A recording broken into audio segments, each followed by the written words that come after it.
আসসালামু আলাইকুম। যারা মালয়েশিয়াতে পড়াশোনা করতে চাচ্ছেন তাদের জন্য একটা বড় রকমের প্রশ্ন হচ্ছে যে এখানে পড়াশোনা করে আদৌ কি আমি কিছু করতে পারবো, অথবা পড়াশোনার পাশাপাশি পার্ট টাইম জব কি অ্যাভেলেবল কিনা, পাওয়া যায় কিনা। হ্যাঁ, এই জিনিসটা নিয়ে আমি সংক্ষেপে কথা বলি। যে দেখুন, মালয়েশিয়ায় আপনি চাইলে নর্মাল প্রোগ্রামে গিয়েও পার্ট টাইম জব করতে পারবেন।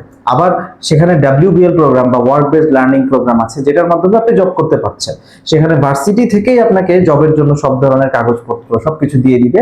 আর আপনি যে জবটা চাচ্ছেন এটা মূলত অ্যাকচুয়ালি আমরা তো আপনাকে, যদি আমাদের মাধ্যমে আপনি কাজ করে থাকেন, আমরা যাদেরকে এ পর্যন্ত মালয়েশিয়া কাজ করে দিয়েছি তাদের সবার ক্ষেত্রে আমরা সরাসরি জবটা ব্যবস্থা করে দিয়েছি।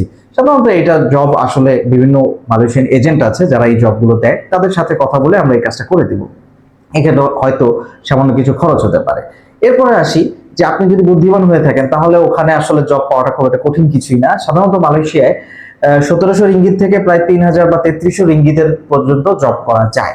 আমাদের একজন স্টুডেন্ট যার মোটামুটি রকমের দেখা গেছে, সে আসলে জবের উদ্দেশ্যেই যায়নি, বাট সেখানেও সে 2000-এর উপরে রিঙ্গিত ইনকাম করছে, যেটা বাংলাদেশি টাকায় প্রায় 80,000 টাকার উপরে।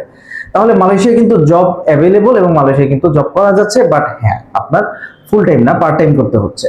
এখন আসুন, যে আপনি যদি ব্যাচেলরে যান তাহলে WBL প্রোগ্রাম আপনি নিতে পারেন জবের ফ্যাসিলিটি ভালো করে পাওয়ার জন্য এবং ফিউচার ক্যারিয়ারের জন্য, যে ভবিষ্যতে আমি কি করব। অ্যাকচুয়ালি ভবিষ্যতে আপনি WBL প্রোগ্রামের মাধ্যমে আপনি চাইলে যে কোনো জায়গায় ইন্টার্নশিপ প্রোগ্রামে ঢুকতে পারবেন। অনেক ইন্ডাস্ট্রি আপনাকে পরবর্তীতে চাকরির জন্য হায়ার করবে। 2 নম্বর হচ্ছে, আপনি যদি মাস্টার্সে পড়েন তাহলে মাস্টার্সে আপনি যদি রিসার্চ বেসড যদি প্রোগ্রাম গ্রহণ করেন তাহলে দেখা যাবে আপনাকে আসলে পড়াশোনার জন্য ভার্সিটিতে যেতেই হচ্ছে না, আপনি কিন্তু তখন একটা স্বাধীনতার সাথে জব করতে পারছেন। আর ফিউচারের কথা যদি বলি তাহলে অনেকেই মালয়েশিয়াকে ইউরোপের একটা পাথওয়ে হিসেবে ব্যবহার করছে।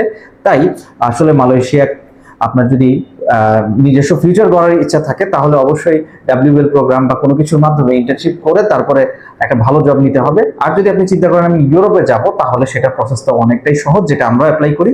ধন্যবাদ সবাইকে। ইনশাআল্লাহ পরবর্তী ভিডিওতে আমরা মালয়েশিয়া নিয়ে আরো বিস্তারিত কথা বলবো। আসসালামু আলাইকুম।